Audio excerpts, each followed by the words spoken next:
Ecos de la 4T, un programa de análisis en donde escuchamos las distintas voces que forman el quehacer político, conducido por Jerónimo Flores en una mesa de discusión con expertos.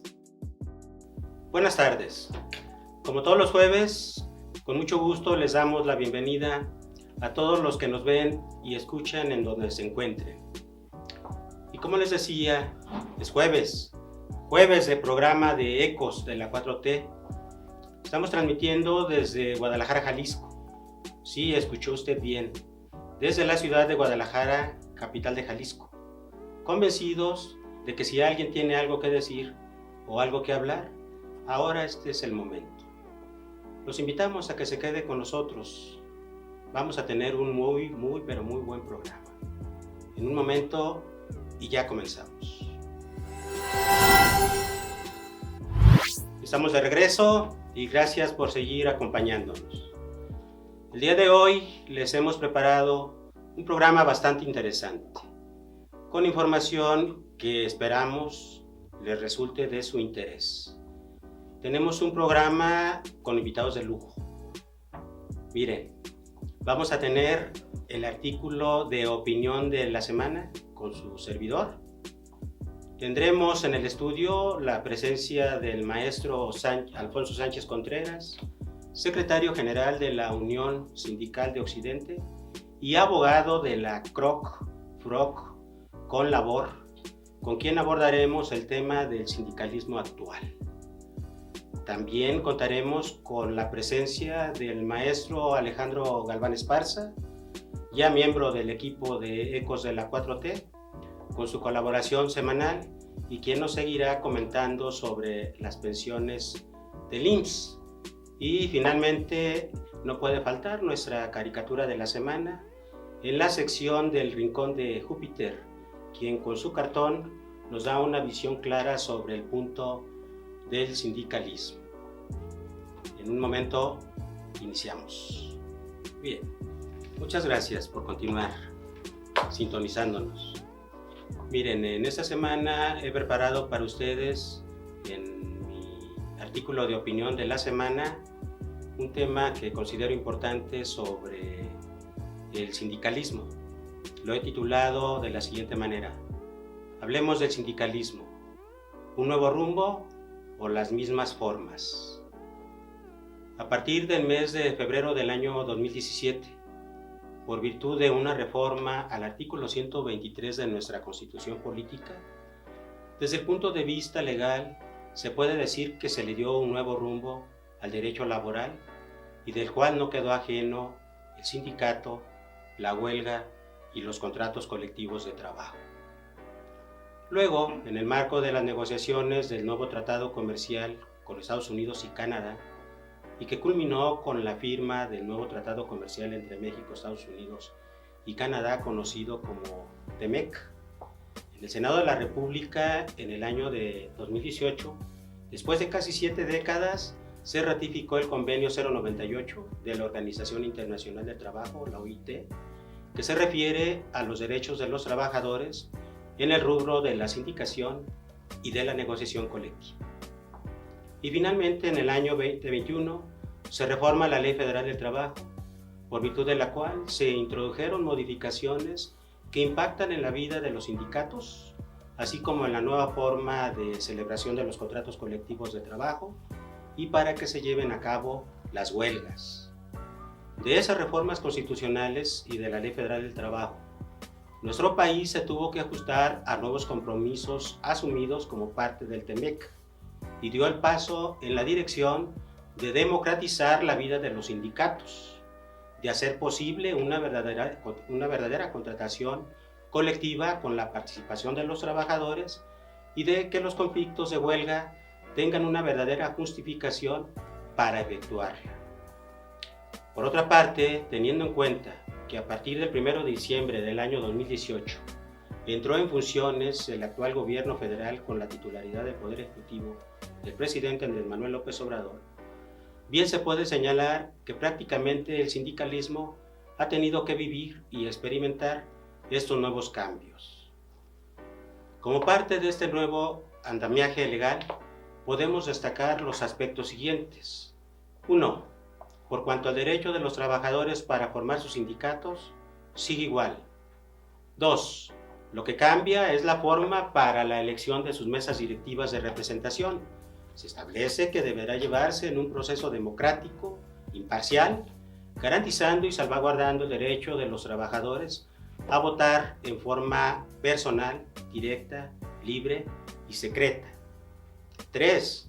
Que la autoridad laboral pueda intervenir en el proceso electoral para dirimir conflictos, pugnas e inconformidades y a validar legalmente la mesa directiva que sea electa con el voto mayoritario de los sindicalizados. 4.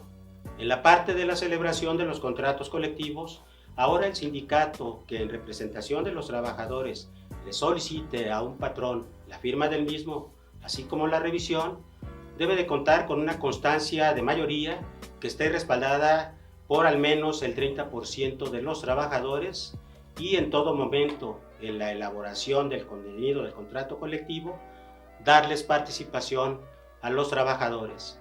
5. Mientras que para las huelgas también deben de estar apoyadas por los trabajadores y acordadas incluso en asambleas y ya no son en cuanto a su duración a la voluntad de los trabajadores, ya que el patrón puede solicitar que se resuelva el conflicto de la huelga. Y 6. Ahora, en cuanto al registro de los sindicatos y de los depósitos de los contratos colectivos de trabajo, se creó una nueva autoridad que se conoce como el Centro Federal de Conciliación y Registro Laboral. Así, las juntas de conciliación y arbitraje ya no intervienen. En ese orden de cosas, se busca que el sindicato realice sus finalidades acorde con su origen y razón de ser, esto es, la de ocuparse en proteger los derechos de los trabajadores, que se acabe con el lastre de la práctica nociva de los contratos colectivos de protección, en donde el dirigente sindical y el patrón lo firmaban a espaldas de los trabajadores, sin que estos se dieran cuenta de que existe celebrado un contrato colectivo de trabajo en la empresa en la que trabajan. Y finalmente, que las huelgas tengan lugar con el apoyo de todos los trabajadores y no se den por componendas entre el patrón y el dirigente sindical, o bien por capricho o decisión arbitraria unilateral del representante del sindicato, con la afectación que esto acarrea a los trabajadores. De esa suerte, bien se puede concluir que sí se está ante un nuevo rumbo en la forma como debe de entenderse el sindicalismo y de la nueva manera que debe de hacerse en el país. En esta presente etapa, se han venido implementando los nuevos protocolos para la actualización del registro de los sindicatos, lo mismo que para el trámite y el registro de los contratos colectivos de trabajo, lo que implica una ardua tarea tanto para la autoridad laboral como para los sindicatos en la medida de que tienen que ajustar su actuar a esta nueva normatividad. Aunque todavía no se ven con claridad los resultados, a juzgar por diferentes hechos de donde en un primer momento se puede decir que el actuar de la autoridad laboral ha sido titubeante y que hasta ha dejado mucho que desear, hay que darle su tiempo y que vaya perfeccionando todos los trámites. Otros resultan alentadores, como ha quedado de manifiesto en los procesos electorales que se han venido registrando en sindicatos, como el caso de Pemex, que más allá de su resultado, hay que destacar que desde la misma Presidencia de la República, en su principal espacio de comunicación, en las conferencias mañaneras del presidente, les dio voz a los candidatos. En el caso de la empresa automotriz de Silao, Guanajuato, en donde los trabajadores decidieron el rumbo de su negociación colectiva, y algunos preocupantes, como el caso de una empresa japonesa que realizó una serie de argucias para continuar con el contrato colectivo de trabajo de protección con un sindicato a modo. Hay otro aspecto interesante a destacar. En una reciente información dada a conocer por la Secretaría del Trabajo y Previsión Social Federal, refiere que hubo un incremento en el número de trabajadores sindicalizados.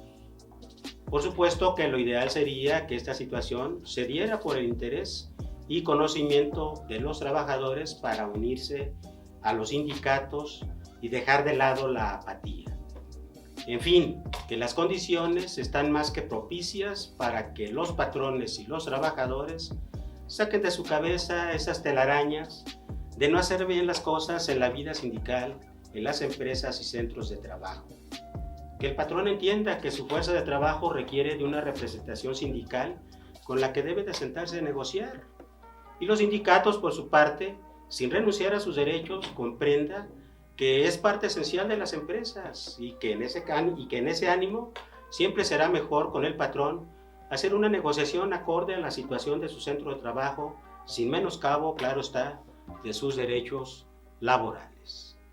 Hacer, pues, a un lado de una vez por todas esas ideas que como expresiones he llegado a escuchar, a saber, por parte del patrón, que no invierte mientras tenga que tratar con un sindicato en nuestro país. Y de parte de los dirigentes sindicales, que vean esta forma como una oportunidad para enriquecerse. Pero lo más importante, que los trabajadores de manera consciente se interesen y decidan a formar parte y a defender a su organización sindical. En concreto, los sindicatos tienen la última palabra. Nuevo rumbo o quedarse anclado en las viejas formas del pasado. Por su atención, gracias. Ya estamos de regreso, continuando con el programa de este jueves. Un invitado de lujo. Tenemos en el estudio al maestro Alfonso Sánchez Contreras. Él es actualmente secretario general de la Unión Sindical de Occidente, y lo mismo que también abogado de la FROC. En la FROC, Federación y con labor. Y con labor, así es. Y eres abogado egresado de la Universidad de Guadalajara, mi querido Poncho. Es correcto. ¿Y tu maestría en qué universidad? En la Universidad de Guadalajara. También. Corporativo laboral, así es. Corporativo laboral.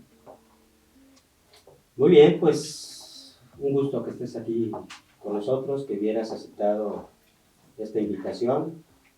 Y qué mejor, Poncho, que desde dentro alguien que actualmente está viviendo este proceso en la implementación de esta reforma a la Constitución, como luego a la Ley Federal del Trabajo, para poder entender, que nos explique y entender cómo está actualmente llevándose a cabo la actividad sindical.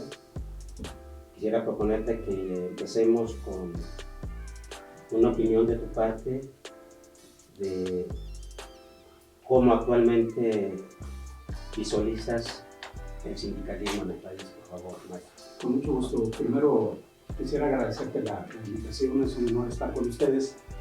Y bueno, siempre platicar de lo que nos apasiona y lo que nos gusta, que es el derecho al trabajo, el derecho sindical, pues siempre será un honor para nosotros. Muchas gracias por la invitación. Al contrario, por tu asistencia y presencia. Gracias. Pues bueno, como ya lo decías en el editorial, es un momento clave, es un momento cumbre para el sindicalismo mexicano.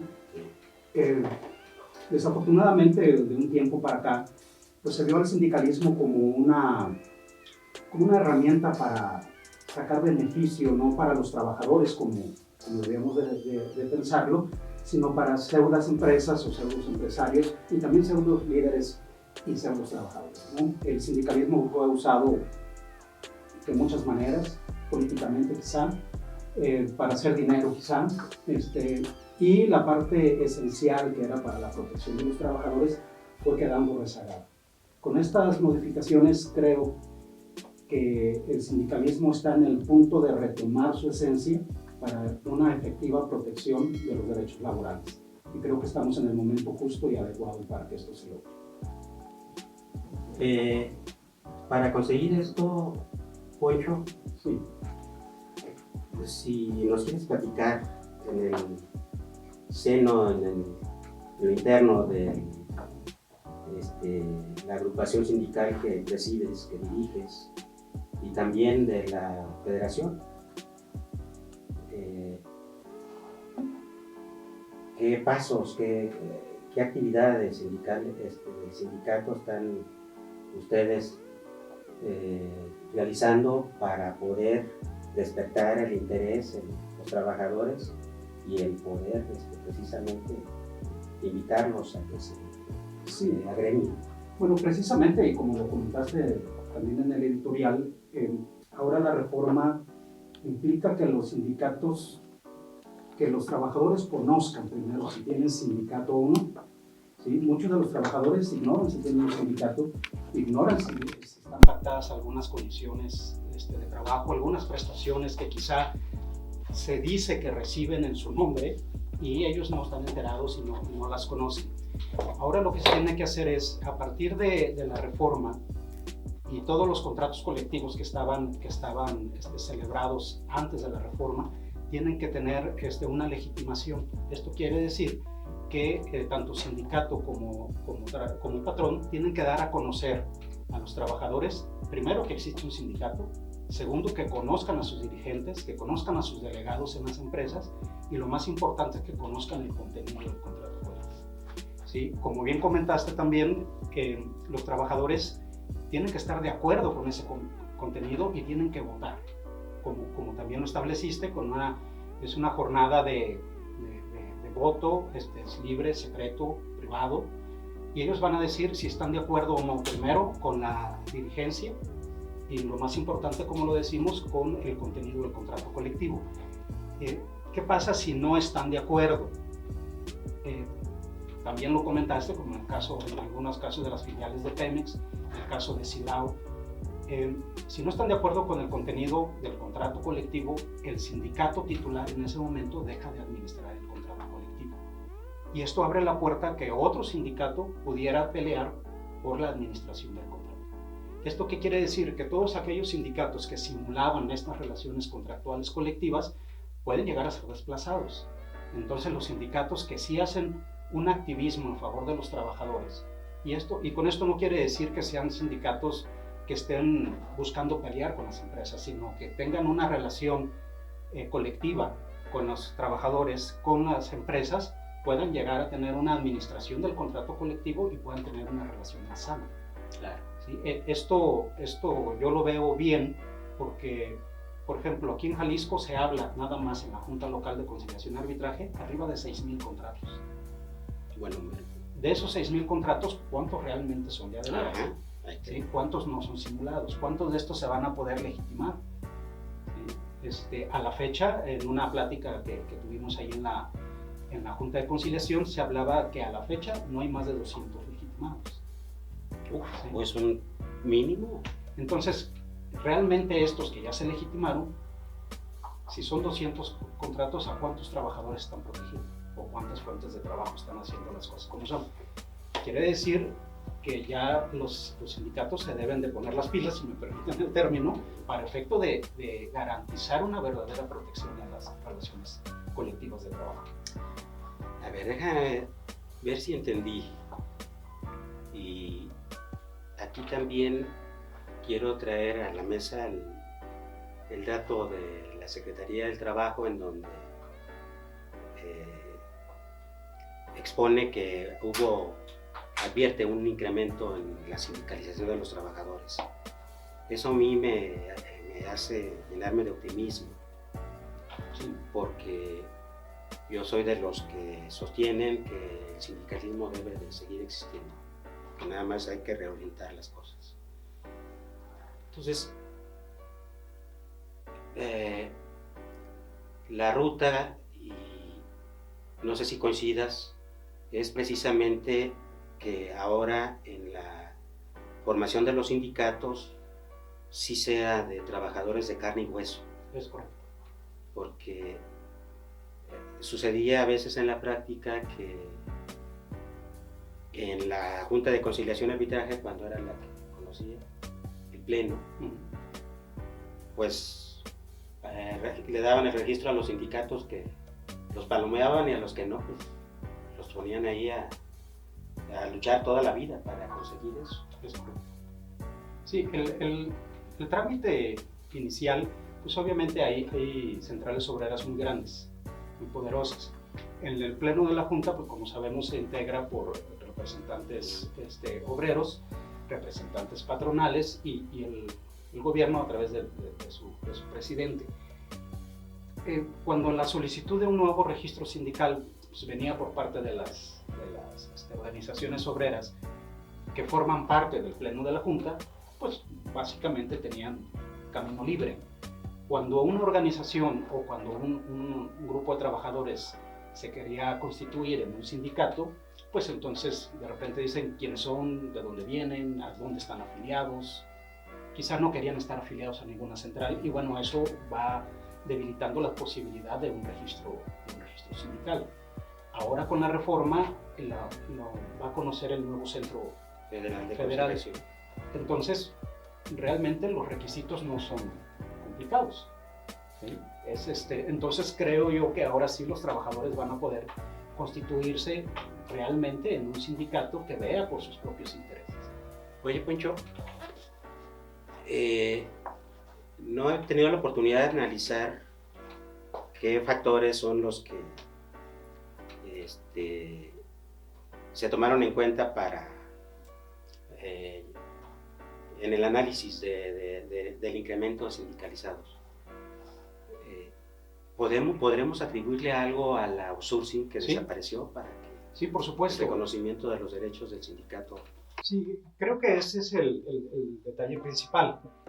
En un principio los empresarios crearon estas empresas con fines, pues no sé, quizá fiscales, económicos, no lo sé. Y los trabajadores estaban en estas empresas que desaparecían en 1 o 2 años de estar funcionando. Cuando viene la reforma fiscal en el sentido de que desaparecen las outsourcing, o al menos con ese sentido pues no muy claro con el que se estaban manejando, todos los trabajadores, también a raíz de la reforma, pues regresan a la empresa, digamos, de origen. ¿Sí? La propia reforma ya no habla, o bueno, en realidad la Ley Federal del Trabajo nunca habló de un padrón de trabajadores al interior de un sindicato. Lo que hacían los sindicatos era llegabas, firmabas un contrato colectivo y asumías o decías todos estos son mis trabajadores, pero no había un registro como tal. Claro. Entonces ahora con las legitimaciones y con la constancia de representatividad que ahora debes de tener, pues ya los padrones tienen nombre y apellido. Y hay fuerza. Y hay fuerza por parte de los trabajadores. Entonces, efectivamente, si tú quieres ser un sindicato activo, o de veras, pues tienes que decir, este es mi padrón y es un padrón confiable y ese padrón tiene nombre y apellido. Entonces, a ellos les vas a preguntar si quieren estar en el sindicato o no quieren estar en el sindicato y si están de acuerdo con sus prestaciones o no están de acuerdo con sus prestaciones. ¿Cómo tomaron la reforma de los ustedes? Nosotros la vimos bien. Nosotros la vimos bien porque en 2 factores. Uno, se va a profesionalizar la actuación de los sindicatos. Ya no nos van a ver así como nos decían siempre, así estos líderes charros o estas cuestiones, por cuestiones históricas, ¿no? Creo que ahora el trabajo que hemos estado realizando se va a ver reflejado en una protección a los trabajadores, pero esto no quiere decir o no estoy diciendo que vamos a estar peleándonos con el patrón o de alguna manera, ¿no? Simple y sencillamente vamos a buscar esa armonía entre los trabajadores y los sindicatos y los patrones. Oye, Poncho, sí. Hablaste de que por historia. Yo soy de los que piensan que Jalisco, en la parte colectiva, tanto en la cuestión sindical como en la cuestión de contratos colectivos y la huelga, la diferencia de cómo esta forma se da en otras entidades federativas o prácticamente en el resto, aquí históricamente ha habido una forma muy sui generis de que se maneje. Yo, de hecho, a mí cuando me preguntan que si aquí en Jalisco se litiga colectivo, yo les digo que no se litiga.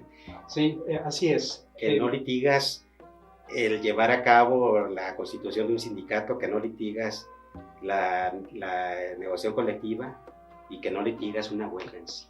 Sí, ¿Qué piensas? A ver, hagamos algo de historia de esas cosas. Se dice que hubo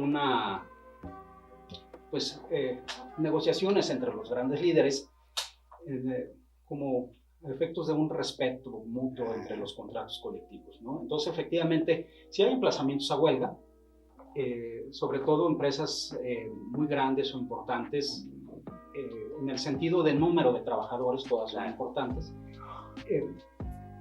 Si hay un emplazamiento, se platica entre los líderes y se respetan los contratos. Efectivamente, aquí juicios de titularidad, muy pocos. Yo creo que a mí en lo particular me ha tocado saber, ni siquiera de participar, sino saber de dos y que fueron en el ámbito gubernamental. Supe de dos huelgas, hay emplazamientos, se abren las audiencias, generalmente se llega a un arreglo.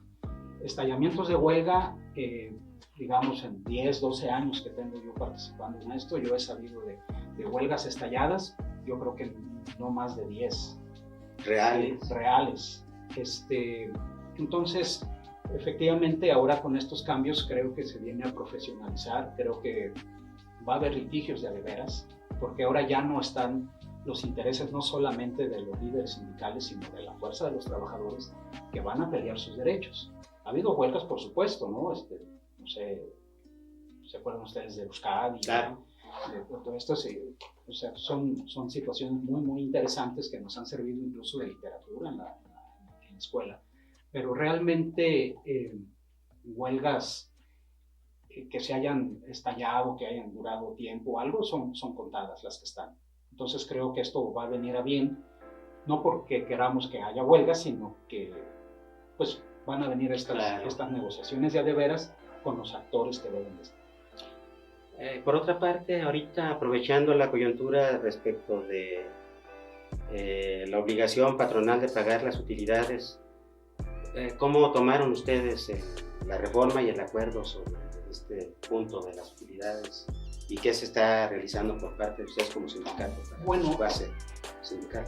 Nosotros tenemos, en las empresas en las que nosotros tenemos celebrado un contrato colectivo, te puedo decir que afortunadamente yo creo que un 90% de las empresas cumplió con el trámite, por lo menos de informar al sindicato, con la carátula de la declaración, donde se establece si generaron o no generaron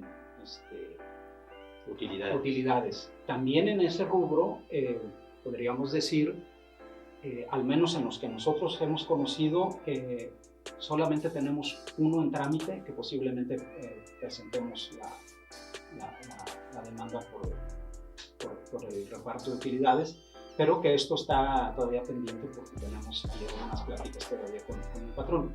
Afortunadamente se cumplió. ¿Qué sucedió?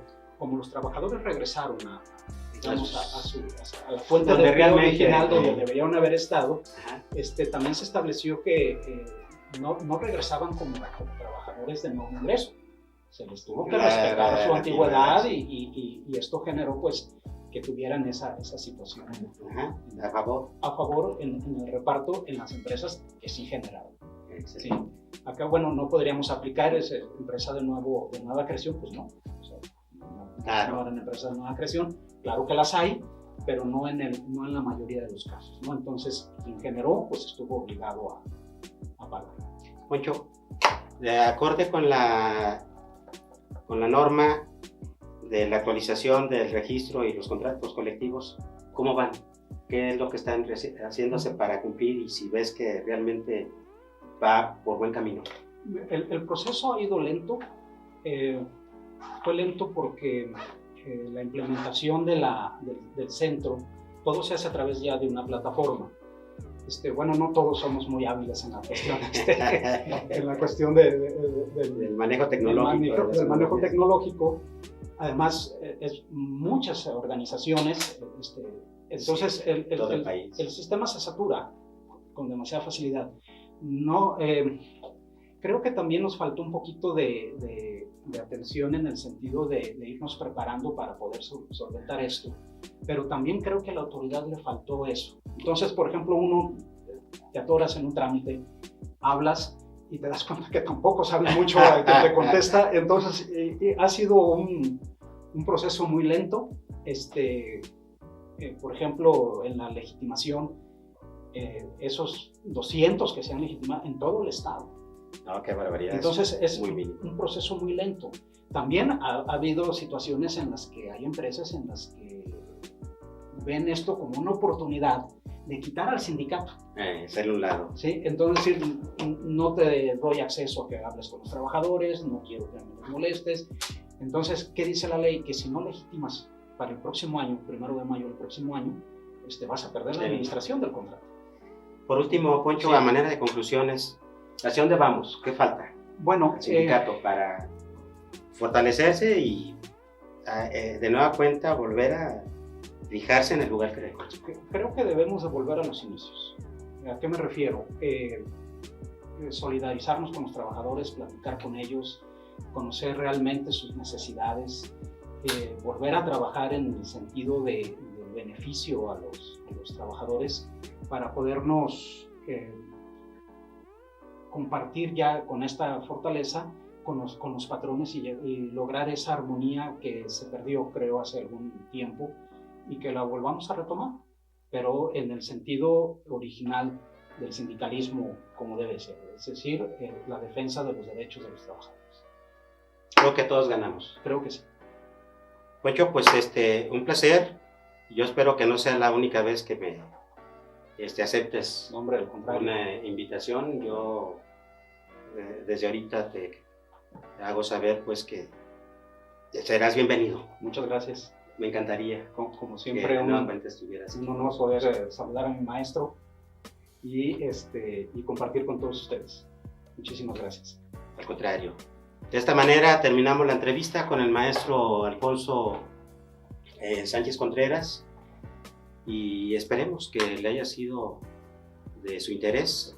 Creo que fueron aspectos que se tocaron muy puntuales y que nos despejan inquietudes sobre cuál es actualmente el panorama del sindicato en nuestro país. Terminamos así la sección de la entrevista. Muchas gracias. Muchas gracias. Regresamos. Muchas gracias por seguir con nosotros. Seguimos de regreso en este programa. Ya se encuentra aquí con nosotros en el estudio nuestro colaborador, ya de casa del equipo de Ecos de la 4T, el maestro Alejandro Galván Esparza, para seguir comentando con él lo de las pensiones que otorga el IMSS a los trabajadores o quienes se encuentren en una situación que puedan recibir beneficios derivados de una relación de trabajo. Entonces, Alejandro, buenas tardes. ¿Cómo estás? ¿Cómo estás? ¿Bien y tú, Germán? Aquí estamos. Bien. ¿Qué nos traes para el día de hoy? ¿Qué nos preparaste para Gracias. nuestra audiencia que nos está ahorita viendo y escuchando? Bien, gracias. Alejandro. Mira, como iniciamos el tema la sesión anterior, ya habíamos hablado de los beneficios que tienen los trabajadores que al final de su vida laboral tienen derecho a disfrutar de un retiro digno con un monto de ingreso de pensión suficiente para tener una vida digna, sostenerse a sí mismos y a su familia. Entonces la ley de seguro social establece las pensiones de las que hablábamos de cesantía y de vejez. Sí.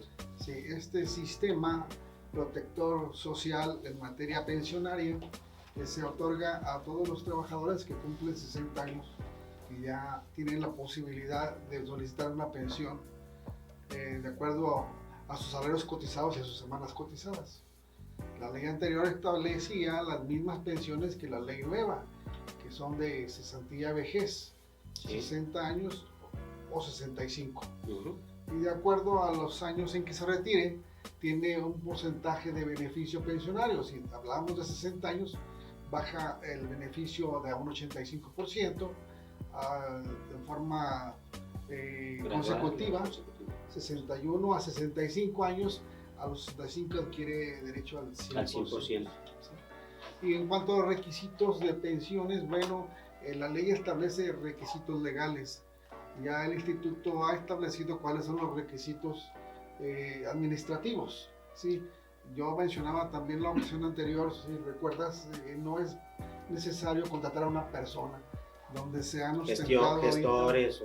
Así es. Sí, no es necesario que gasten en alguna otra manera de conseguir su pensión. Es un derecho que adquirieron, un derecho social. Ese beneficio lo tienen que solicitar ellos mismos de forma personal. ¿En qué área? ¿En prestaciones? En el área de prestaciones económicas de la unidad médica a la que pertenecen, o bien en la subdelegación que les corresponda por el domicilio registrado del asegurado. ¿Sí? Y ahora, el sistema pensionario anterior establecía un fondo de una bolsa común, un fondo social, donde ahí se pagaban las pensiones a cada uno de los asegurados que tenían el derecho a la pensión. Ahora con el sistema de la ley nueva, pues ya están obligados a abrir una cuenta individual en una Afore. Es un derecho, ellos lo tienen que elegir, ellos, opciones de ellos, no es del patrón ni es de ninguna otra institución, la opción es del asegurado. Sí, ya no lo habías también compartido. Ya lo habíamos comentado, ¿sí? En cuanto a las semanas cotizadas, yo quiero mencionar también de forma importante, la ley anterior establecía 500 semanas cotizadas, ahora la ley actual, como lo mencionábamos, 1250, con la reforma de nuestro presidente actual, bajó a 1000 semanas. Nada más topada, dijimos, ¿no? Así es con 750 semanas puede tener acceso a una pensión garantizada, que es la mínima, como hablábamos en la ocasión anterior. En forma general, esos son los beneficios que adquiere un trabajador que cumple 60 años y que opta por pensionarse a esa edad de 60, o bien puede esperar hasta los 65 años. En el caso de cesantía,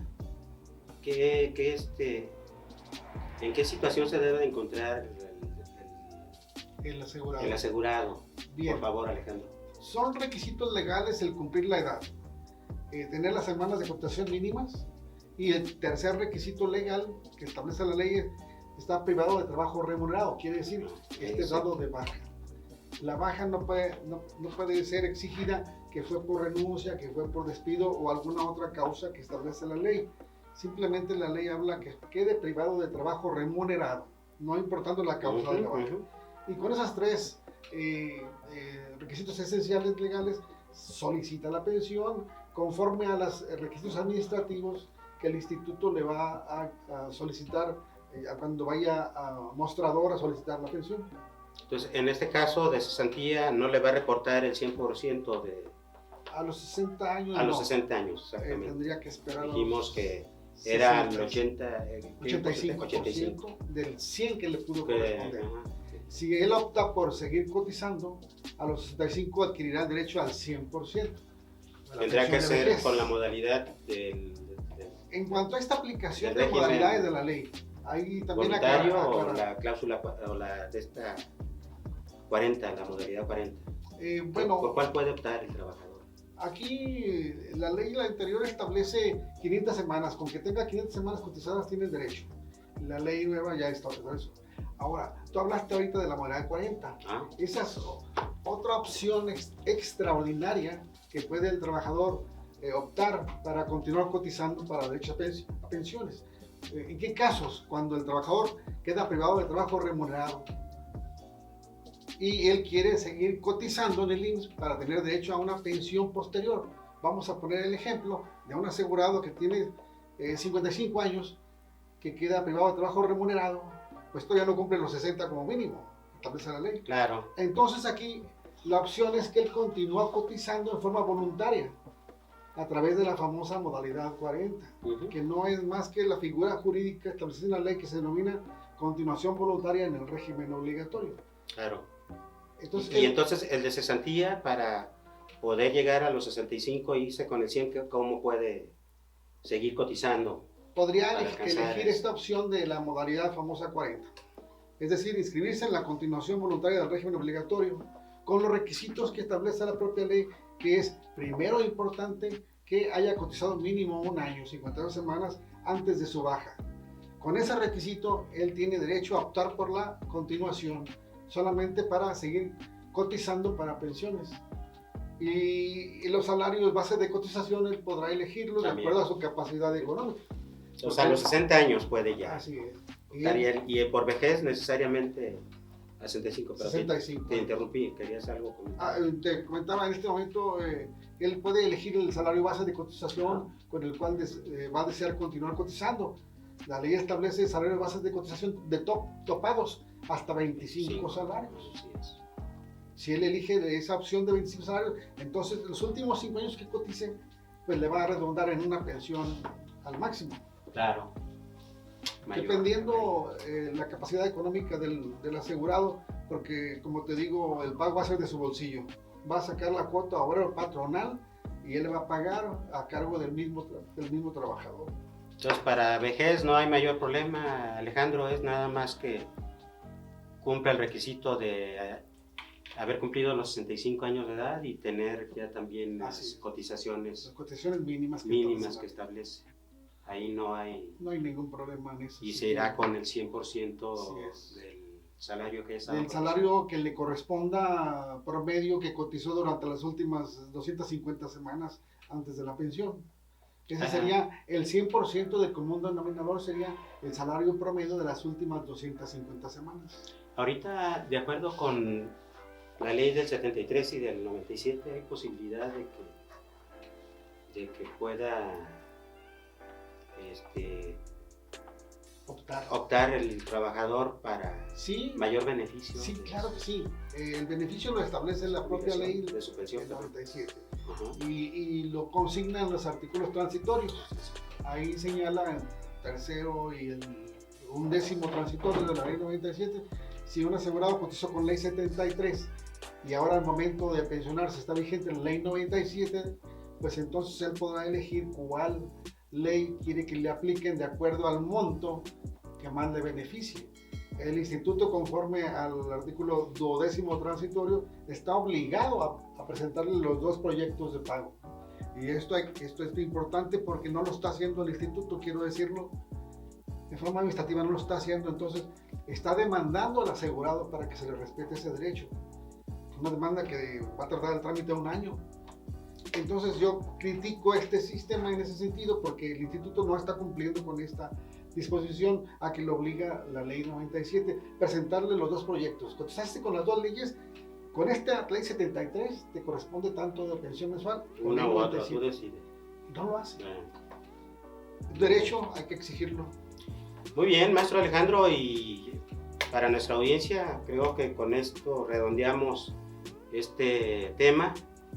Yo te quiero sugerir si en tu siguiente colaboración podemos hablar del programa piloto de la inscripción de las trabajadoras del hogar. Con mucho gusto. ¿Cuáles son actualmente sus avances y sus alcances? Claro que sí, tratamos la charla la próxima en ese sentido, en ese tema.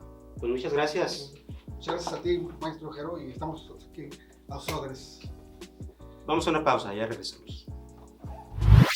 Ahora vamos a la parte del estudio que más le gusta a nuestro caricaturista. Vamos a la sección de El Rincón de Júpiter para que el día de hoy nos ilustre con su cartón. Vamos y regresamos.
Bien, pues les agradecemos que haya permanecido con nosotros durante todo este programa y les recordamos que todos los jueves de 6 a 8 estamos transmitiendo para todos ustedes desde Guadalajara, Jalisco, Ecos de la 4T. Hasta la próxima. Gracias.